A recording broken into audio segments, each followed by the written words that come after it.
Now, I don't know which of you have a monitor that would suffice for that type of resolution, but I certainly don't. But that would be how you capture in 1080p, and if you do have the resolution size to capture in that length, go for it.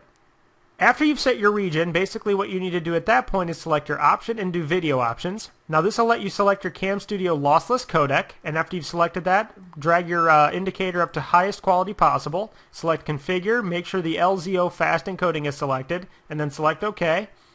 And then down here is very important. Your frame rate is extremely important. If you try to capture the default, which is 200 frames per second, odds are your video editor will not let you even import it. So what you need to do is you need to drag this indicator left and right until you get at least 30 frames per second. Now typically I like to go 60 frames per second just because you get a cleaner picture, but really this is personal preference at this point, and then just click OK. I'm going to cancel since my settings are already met. Then, under Options, I record audio from a microphone because I use a separate microphone. Then I enable Auto Pan, and what this will do is pan the region along with your mouse, and then of course with Auto Pan speed, experiment with that and find out whichever one you want the best. Under Program Options, these are all personal preferences. Personally, I like to not play the AVI file right when it's completed, and of course I have these settings as well. You can go ahead and copy those over if you'd like. Now this recording thread priority is supposed to keep an issue from your audio lagging behind your video from occurring, but I have a better way of handling that issue actually.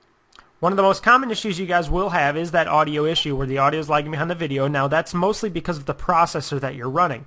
Now faster processors tend to do much better job in screen capturing, but let me go ahead and show you a trick for those of you who have a slower processor and have that kind of issue.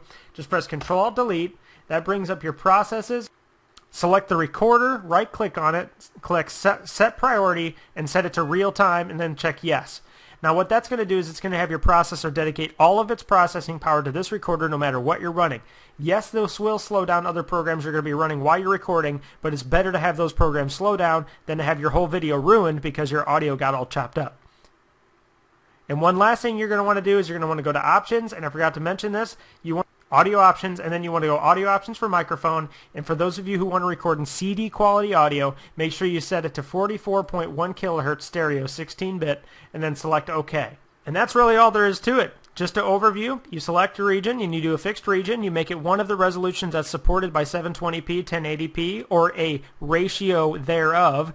I just divided 720p's resolution of 1280 by 720 by 2 so that I would get a smaller portion of my screen. When I actually import it into my editor, I can stretch it to the 720p when I export the file as a 720p resolution video.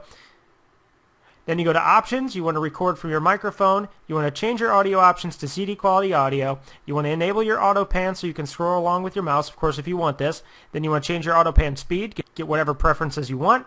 Under your program options, you can go ahead and increase the thread priority, but there's a better way to do that just by selecting Control-Alt-Delete, selecting the recorder, right-clicking on it, setting the priority to real time, and then selecting OK.